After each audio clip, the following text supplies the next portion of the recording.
Warahmatullahi wabarakatuh. Waalaikumsalam warahmatullahi wabarakatuh. Selamat sore ibu-ibu semua. Terima kasih sudah berkumpul untuk mendengarkan pemaparan saya dalam praktek berbagi kebaikan sesama guru-guru SD Negeri 69 Cilacap.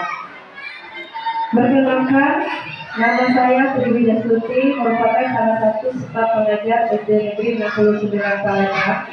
Hari ini saya akan memaparkan materi tentang meningkatkan kesehatan siswa di sekolah melalui program kantin sehat.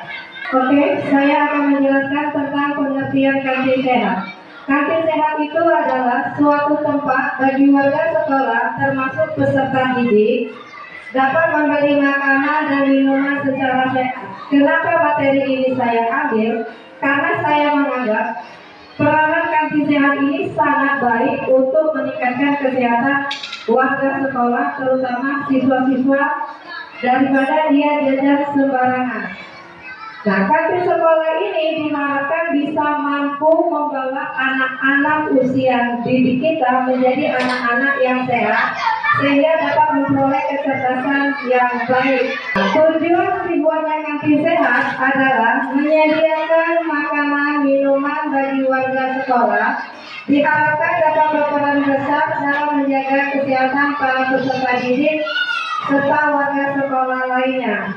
Sehingga diharapkan dengan diadakannya kantin sekolah tiap sekolah, diharapkan tidak akan ada kasus lagi anak-anak yang mengalami keracunan, tidak ada lagi kasus-kasus anak yang salah beli makanan, sehingga berpengaruh pada kesehatan anak yang nantinya pun akan berpengaruh pada tingkat kecerdasan dan tingkat kemampuan penerimaan pembelajaran di sekolah. Manfaat dibuatnya kantin sekolah itu yang pertama, membantu pertumbuhan dan kesehatan siswa dengan cara menyediakan makanan sehat, bergizi dan praktis.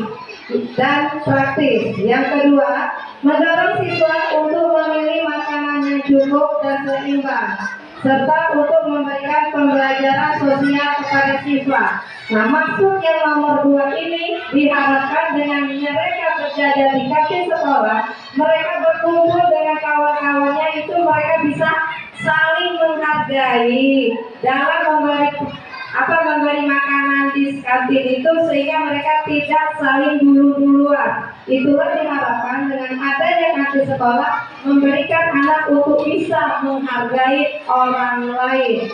Syarat-syarat kantin sekolah. Jadi ada beberapa syarat untuk melakukan untuk kantin sekolah. Yang pertama, tersedia tempat cuci, peralatan makan minum dengan air yang mengalir. Jadi kalau ada kantin sekolah, diharapkan ada tempat peralatan di mana alat makannya itu dicuci dengan air yang mengalir. Yang kedua, tersedia tempat cuci tangan bagi pengunjung kantin. Jadi diharapkan anak-anak sebelum jajan atau membeli makanan, mereka mencuci tangan dulu supaya keadaan tangannya bersih dari kuman. Yang ketiga, tersedia tempat penyimpanan makanan jadi yang tertutup. Jadi diharapkan setiap kantin yang ada di sekolah itu, makanan-makanan yang dijual itu berada di dalam tempat-tempat yang tertutup, sehingga tidak disarangi oleh lalat ataupun binatang-binatang lain. Yang keempat, lokasi kantin minimal berjarak 20 meter dengan TPS atau tempat pembuangan sampah. Jadi alangkah bagusnya kantin sekolah itu jangan dekat dengan tempat pembuangan sampah maupun WC sekolah. Yang kelima, makanan jajanan yang dijual harus dalam keadaan terbungkus atau tertutup. Jadi diharapkan pengelola kantin sekolah, biasanya ini di bawah pengawasan UKS, memantau beberapa bulan sekali supaya kantin sekolah itu dalam menjual makanan itu harus dalam keadaan tertutup atau terbungkus. Yang keenam, makanan jajanan dalam kemasan harus dalam keadaan baik dan tidak kadaluarsa. Di bawah pengawasan guru-guru UKS, biasanya peralatan itu untuk memantau, memeriksa apakah makanan-makanan di kartu sekolah itu kadar puasa atau tidak. Makanya biasanya petugas UKS itu secara kontinu memeriksa, memantau apakah ada makanan-makanan yang sudah kadar luasa. Yang ketujuh, dilarang menggunakan kembali peralatan yang dirancang untuk sekali pakai. Maksudnya ini, kalau ada badan minuman, badan makanan yang hanya dipakai untuk sekali pakai, itu tidak boleh dipakai berulang-ulang kali. Berarti sekali pakai langsung dibuang. Yang kedelapan, tidak menggunakan bahan-bahan makanan yang berbahaya bagi kesehatan.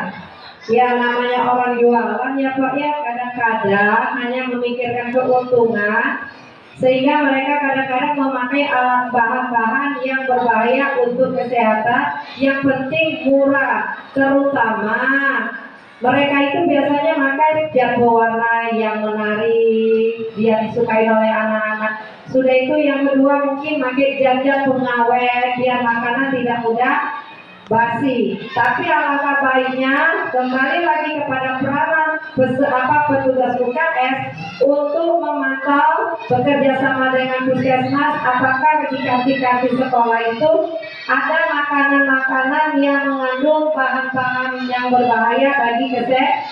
Karena kalau ada makanan yang mengandung bahaya bagi kesehatan terutama anak, itu dikhawatirkan akan berdampak kesehatan pada anak. Makanya bekerja sama UKS dan puskesmas diharapkan mereka secara kontinu untuk memeriksa makanan-makanan yang ada di kantin sekolah. Di situ ada kesimpulan, kantin sehat adalah tempat menyediakan makan minum utama dan makan minum ringan yang menyehatkan untuk dikonsumsi oleh peserta didik dan warga sekolah lainnya, sehingga kantin sekolah itu diharapkan menyiapkan makanan utama atau minuman utama yang bisa memberikan kesehatan bagi seluruh warga sekolah. Mungkin hanya itu aja pemaparan dari saya. Terima kasih. Wabillahi taufiq wal hidayah. Assalamualaikum warahmatullahi wabarakatuh.